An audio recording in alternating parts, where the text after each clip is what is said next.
नमः सिद्धेभ्यः।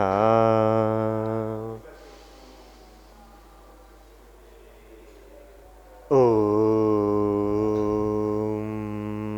नमः सिद्धेभ्यः।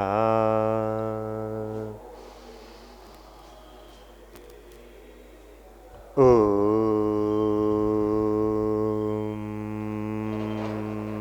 नमः सिद्धेभ्यः।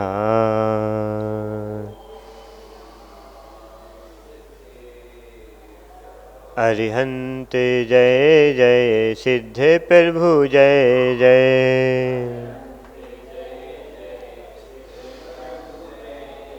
साधु जन जय जय जिन धर्म जय जय।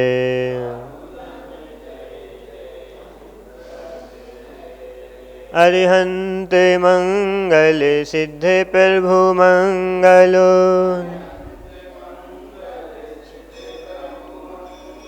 साधु जन मंगल जिन धर्म मंगलो।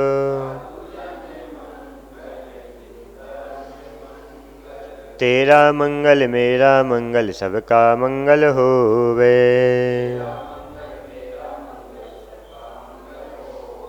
सुखिया होवे सारी दुनिया कोई दुखी ना होवे।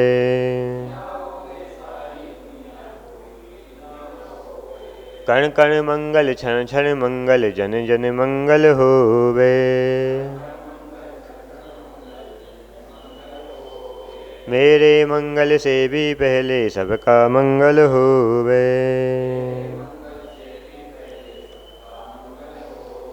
अपने मंगल से भी पहले सबका मंगल होवे।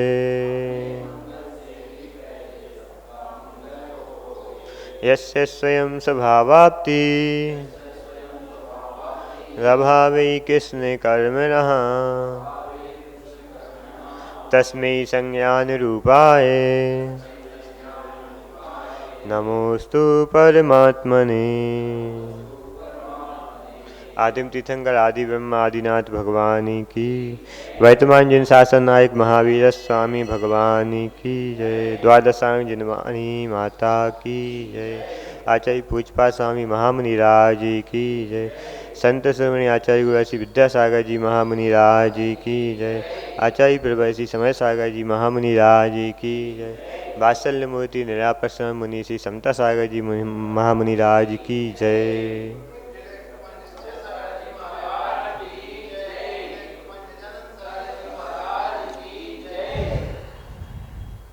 इष्टोपदेश ग्रंथ में आचार्य पुष्पा स्वामी आत्मा का ध्यान कैसे करें, निर्ममत्ति की भावना कैसे भाएं, इसके लिए बहुत अच्छा चिंतन प्रस्तुत किया है। 30वें नंबर श्लोक में बतलाया कि भुक्तोच्छता मोहमोहान सर्वेपि मया सर्वेपि पुद्गलः। अनादिकाल से इस जीव ने सभी पुद्गलों को भुक्त उच्छता भोग करके छोड़ दिया है। ऐसा कोई पुद्गल नहीं रहा संसार का जिसको भोग करके ना छोड़ा हो। फिर उच्छिष्ट इस वह झूठन के समान हो गया। किसके समान हो गया? वह जो भोग के छोड़ देते हैं। जैसे बच्चा दूध पीता है, जब बच्चा दूध पीता है तो कभी कभी वह बाहर निकाल देता है। क्या करता है? दूध को तो दही दही जैसा निकलता है। कैसा निकलता है? अब वो अज्ञानी बालक है, वो कभी कभी अपने ही उस दूध को झूठन को ही वह खाने का प्रयास करता है। तो माँ जब देख लेती है तो उसको रोकती है। इसी प्रकार जनवाणी माँ भी अपन लोगों से कह रही कि तुमने बार बार भोग करके इन सबको छोड़ दिया है, इसलिए अब किसके समान होगा? झूठन के समान है। इसलिए इसमें अब ज़्यादा आसक्ति का भाव नहीं रखना चाहिए, क्योंकि आसक्ति यदि रखते हैं तो अपन फिर विज्ञ नहीं कहलाएंगे। इसमें कहा कि मम विज्ञस्य का स्पृहा, मुझ बुद्धिमान, मुझे तत्वज्ञानी, मुझ सयाने व्यक्ति की इसमें स्पृहा यानी कि अभिलाषा कैसे हो सकती है। एक उदाहरण आता है भूदेव और भवदेव का। भूदेव और भवदेव दोनों सगे भाई थे। और बड़े भाई ने वैराग्य को प्राप्त होकर के दीक्षा ग्रहण कर ली और संघ में रह करके बहुत अच्छी साधना करने लगी। बहुत समय बाद वह विहार करते करते पूरा संघ उसी गांव में आना हुआ और गांव के बाहर उपवन में सभी पूरा संघ ठहर गया। आहारचर्या के लिए निकले तो जो बड़े भाई भूदेव थे तो उनका अपने घर में ही परिग्रहण हुआ और उसी दिन उनके भाई की बारात लौट करके आई थी। छोटे भाई की शादी हो करके बारात लौट करके आई थी और परिग्रहण भी उसी घर में हो गया। नवदा भक्ति से अच्छे से निरंतर आहार भी हो गया। आहार के उपरांत अब छोटे भाई कमंडल लेकर के विहार करा।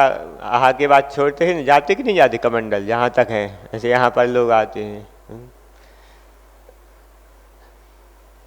अब उन्होंने सोचा उपवन तो बहुत दूर है, उतनी दूर तक समय भी हो रहा है। तो महाराज जी से कहा देखो ये बट वृक्ष है, यहाँ पर अपन लोग खेलने आते थे, ये तालाब है, यहाँ पर अपन लोग नहाने आते ताकि महाराज जी को मालूम चल जाए कि अब इतने दूर आ गया है ये, अब इसको लौटा दें।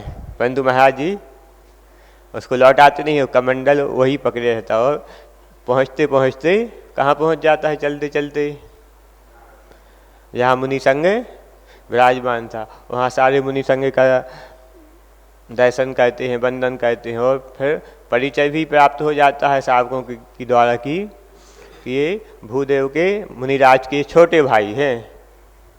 सभी लोगों ने प्रोत्साहन किया कि अब जब बड़े भाई ने दीक्षा ले ली है तो छोटे को भी है घर गृहस्थी में क्यों फंसना चाहिए, आत्मकल्याण करना चाहिए। तो वह भी 12 भावनाओं का चिंतन करता है तो फिर क्या होता है, जब जो कोई 12 भावनाओं का चिंतन करता है तो वह फिर घर में नहीं रह सकता, और जो घर में रहता है उसको अच्छे से 12 भावनाओं का चिंतन। तीर्थंकर जब तक 12 भावनाओं का चिंतन नहीं करते तभी तक घर में रहते हैं, और जिस दिन 12 भावनाओं का चिंतन करते हैं उसी दिन फिर घर छोड़ना पड़ता, क्योंकि जब 12 भावनाओं का चिंतन करते हैं तो स्वर्ग से लोकांतिक देव आ जाते हैं। लोकांतिक देव आते हैं तो उनकी वैराग्य की अनुमोदना करते हैं, तो फिर उनको फिर घर में वह रह नहीं पाते, उनको दीक्षा लेते हैं वह। इस प्रकार उनने भी 12 भावनाओं का चिंतन किया तो उनको भी वैराग्य आ गया, और उन्होंने भी आचार्य संघ में निवेदन किया कि जैसे हमारे बड़े भाई ने दीक्षा ग्रहण की वैसे मैं भी ग्रहण करना चाहता हूँ। दीक्षा की प्रार्थना करते हैं तो आचार्य श्री भी उसकी भावना को ध्यान में रख करके मुनि दीक्षा प्रदान कर देते हैं, और मुनि संघ में उनकी अच्छे से चर्या चलती है।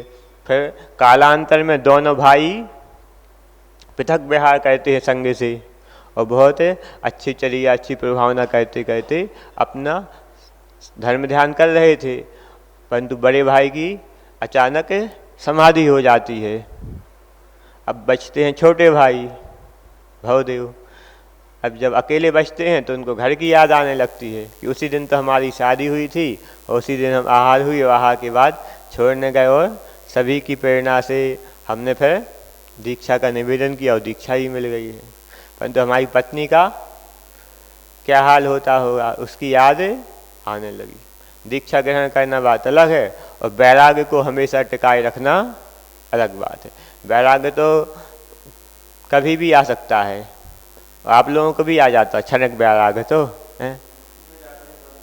शमशान घाट जाते हैं, मरघट जाते हैं तो वहाँ पर भी थोड़ा बहुत, आजकल तो वो भी नहीं होता, आजकल तो वहाँ भी अच्छी व्यवस्था हो गई मुक्ति धामों में है, पूरी चर्चा हो जाती है व्यापार की, राजनीति की, सब व्यवस्था चर्चाएँ हो जाती हैं, मोबाइल पे सब बात भी हो जाती है। तो अब उसको पत्नी की याद आती है। इस प्रकार पुष्पडाल था, पुष्पडाल मुनिराज ने भी वज्रसेन बारीसेन की प्रेरणा से, वो बचपन के मित्र थे बारीसेन, तो उसने भी दीक्षा ग्रहण कर लेती है, और 12 साल तक बारीसेन के साथ में तपस्या भी करते हैं, परंतु उनको भी अपनी पत्नी की याद आती है, और घर जाने को होते हैं तो बारीसेन स्वयं अपने महल में लाते हैं, और रानी चेलना जब देख को मालूम चलता है कि हमारा पुत्र जो मुनि बन गया था वारिसेन वह महल की ओर आ रहा है, तो परीक्षा लेने के लिए इनको वैराग्य है कि नहीं है, किस कारण से घर आ रहे हैं, तो 2 आसन लगा देते, एक काष्ठ का आसन और एक स्वर्ण आसन। तो वारिसेन आकर के कहाँ बैठते हैं, काष्ठ लकड़ी के आसन पर बैठ जाते हैं। तो रानी चेलना सोचती हाँ अभी तो इनके अंदर वैराग्य है। तो क्यों आए थे महल में, पुष्पडाल को स्थितिकरण करने के लिए, क्योंकि जो चलता है उसके गिरने की भी संभावना, फिसलने की भी संभावना रहती है। जो मोक्ष मार्ग पर चलता है तो अनेक प्रकार के कर्म पूर्व के संस्कार उदय में आते हैं, वो अपना प्रभाव, जैसे अभी इसमें आया था 31 नंबर श्लोक में, कर्म कर्म हिताबंदी जीवो जीव हितस्पृहा, कर्म अपना हित चाहता है, तो मोहिनी कर्म जब देखता है कि ये तो मोक्ष मार्ग पर चल रहा है, हमको नष्ट करने वाला है, तो वो भी अपने पूरे वेग से उदय में आता है। जब कर्म तीव्र उदय में आता है तो फिर जीव का पुरुषार्थ भी उस समय नहीं चलता है। जीव का पुरुषार्थ कब चलता है, जब मोह का उदय मंद होता है। जब इस प्रकार थावर नदी में अच्छी बाढ़ आ जाए तेज, आषाढ़ के महीने की, सावन भादों की तेज उफनती हुई बाढ़ आ जाए, तो उस समय अच्छे से अच्छे तैराक भी नदी पार करेंगे तो वही भी बहने की उनकी संभावना रहती है। तो नदी पार कब हो सकते हैं तैर के, जब उसका 2-3 दिन पानी ना गिरे, पानी का वेग कम हो जाए तो आसानी से नदी पार कर सकती। इसी प्रकार आत्मा का पुरुषार्थ कब चलता है, जब कर्मों का उदय मंद होता है। तो तीव्र उदय में तो बड़े बड़े साधक भी फिसल जाते हैं। इसलिए अपने यहाँ स्थितिकरण अंग भी बतलाया है, उपगूहन अंग भी बतलाया है कि कोई यदि साधक अपनी साधना के धर्म के मार्ग से विचलित होता है तो उसका उपगूहन करके उसका क्या करना चाहिए, स्थितिकरण करना चाहिए। तो वारिसेन महाराज स्थिति अंग में प्रसिद्ध हैं, उन्होंने अपने मित्र पुष्पडाल मुनिराज का स्थितिकरण किया था। इसी प्रकार यह भी भवदेव मुनिराज भी अपने मार्ग से, तपस्या के मार्ग से अस्थिर हो रहे हैं। अब उनको संबोधन करने वाला, स्थितिकरण करने वाला तो कोई है नहीं, तो वह भी अपने नगर की ओर विहार करते करते आ जाते।